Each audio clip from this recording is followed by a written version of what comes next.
Assalamualaikum warahmatullahi wabarakatuh. Akhi, ukhti rahimani wa rahimakumullah. Ada sosok manusia di atas muka bumi ini yang sangat istimewa dan luar biasa bagi kita. Dia tidak pernah mengenal yang namanya lelah dan bosan.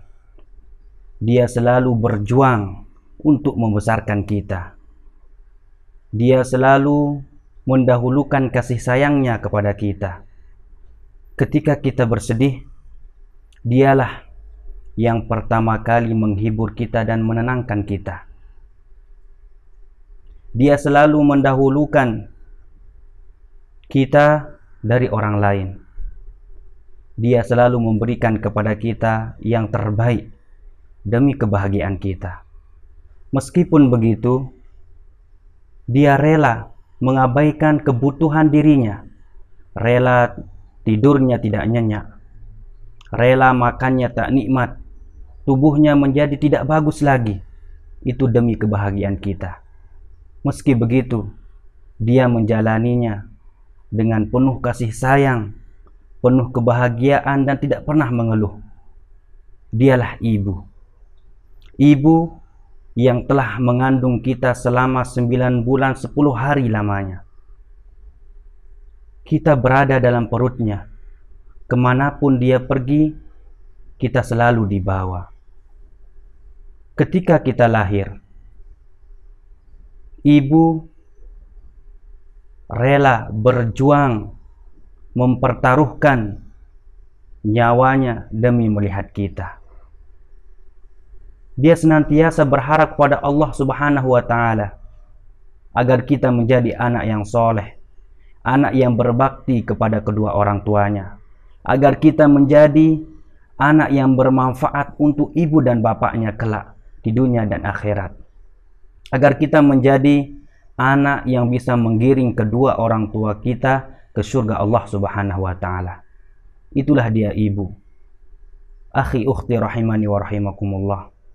Suatu hari Nabi SAW didatangi oleh salah seorang.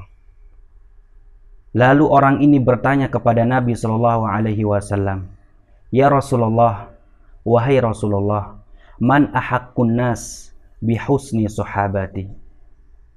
Siapa orang yang paling berhak untuk aku berbuat baik kepadanya? Lalu Nabi SAW menjawab, "Qala ummuka." Berbuat baiklah kepada ibumu. Summaman. Kemudian kepada siapa, wahai Rasulullah? Qala ummuka. Kepada ibumu. Summaman. Kemudian orang ini bertanya lagi, kepada siapa, wahai Rasulullah? Qala ummuka. Berbuat baiklah kepada ibumu. Summaman. Qala abuka. Kemudian pertanyaan yang keempat, Nabi SAW menjawab, baru engkau berbuat baik kepada bapakmu. Di dalam hadis ini, ukhti fillah wa akhi fillah rahimani wa rahimakumullah, Rasulullah SAW menyebut ibu 3 kali. Para ulama menjelaskan kenapa ibu disebut 3 kali. Mereka mengatakan dikarenakan ibu melewati 3 fase kesulitan. Fase yang pertama itu ketika mengandung kita. Kita melihat ibu-ibu yang sedang mengandung. Subhanallah, kemanapun ia pergi, ia selalu membawa anaknya. Dia mau sholat bersama anaknya. Dia mau masak bersama anaknya. Mau kamar mandi bersama anaknya. 9 bulan 10 hari. Sungguh sangat berat. Dan ini tidak mampu dilakukan oleh ayah. Kemudian fase yang kedua itu ketika ibu kita melahirkan kita. Kita banyak melihat anak-anak yang lahir dan mereka tidak melihat ibunya. Kemana ibunya? Ibunya meninggal. Rela mempertaruhkan nyawanya hanya untuk melahirkan anaknya. Biar anaknya bisa melihat dunia ini. Biar kita bisa melihat dunia ini. Itulah ibu. Kemudian fase yang ketiga ketika menyusui kita. Oleh karena itu Rasulullah SAW menyebut ibu 3 kali dalam hadis tersebut. Akhi ukhti rahimani wa rahimakumullah. Berbuat baiklah kepada ibu kita. Sayangilah dia. Jangan sampai kita membuat hatinya menjadi sakit. Jangan sampai gara-gara ucapan kita dia menjadi marah kepada kita. Abdullah bin Umar pernah didatangi oleh salah seorang yang dari Khurasan. Orang ini mengatakan, "Wahai Abdullah bin Umar, aku ke sini dari Khurasan menuju Mekah membawa ibuku. Aku menggendong ibuku. Ibuku melakukan tawaf, sedangkan aku menggendongnya. Dia berada di punggungku sampai selesai tawaf. Begitu pula ketika sa'i, aku menggendong ibuku sampai selesai manasik." Apa kata orang ini? "Wahai Abdullah bin Umar, apakah aku sudah membalas budi ibuku dengan aku memperlakukan dia seperti itu?" Apa jawaban Abdullah bin Umar? "La, sungguhnya engkau belum membalas budi ibumu. Wala tolqatan min tolaqatiha," kata Abdullah bin Umar. Satu hentakan napas saja yang dihentakkan oleh ibumu ketika melahirkanmu, itu sungguh kamu belum bisa membalasnya. Subhanallah, betapa besar hak seorang ibu. Oleh karena itu, akhi wa ukhti fillah rahimani wa rahimakumullah, mari kita memperbaiki hubungan kita dengan ibu kita. Jangan sampai kita durhaka kepadanya. Pernahkah kita berbuat seperti orang tersebut? Sampai menggendong ibunya ketika tawaf, ketika sa'i, sampai selesai manasik. Pernah? Tidak pernah. Tapi itu belum bisa membalas budi ibu. Sekarang di zaman sekarang banyak sekali kita melihat, kita mendengar fenomena anak yang durhaka kepada kedua orang tua. Anak yang berani membentak kedua orang tuanya, berani membuat kedua orang tuanya nangis. Umar bin Khattab radhiyallahu anhu mengatakan, "Ibka'ul walidain minal uquq." Membuat kedua orang tua itu menangis saja itu termasuk durhaka kepada kedua orang tua.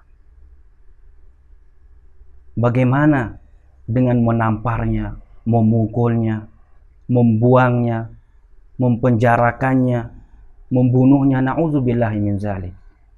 Dikarenakan perkara dunia saja, dunia yang semu, dia berani mendurhakai kedua orang tuanya. Akhi ukhti rahimani wa rahimakumullah. Dan kita jangan lupa kepada bapak juga. Kita diperintahkan untuk berbuat baik kepadanya. Akan tetapi ibu itu yang paling diutamakan untuk berbuat baik kepadanya. Allah Subhanahu wa ta'ala di dalam surah Al-Isra memerintahkan kepada kita untuk berbuat baik kepada kedua orang tua kita setelah perintah tauhid. Allah Subhanahu wa ta'ala berfirman, "Wa qadha rabbuka alla ta'budu illa iyyah wa bil walidaini ihsana." Tuhan kita yang telah menciptakan kita, yang telah memberikan kepada kita rezeki, yang telah menciptakan alam semesta ini, memerintahkan kepada kita, alla ta'budu illa iyyah. Ini perintah yang pertama, itu perintah tauhid, mengesahkan Allah Subhanahu wa ta'ala dalam ibadah. Kemudian lihat perintah yang kedua, wabil walidaini ihsana. Kita diperintahkan untuk berbuat baik kepada kedua orang tua kita. Subhanallah, perintah berbakti kepada kedua orang tua itu datang setelah perintah tauhid.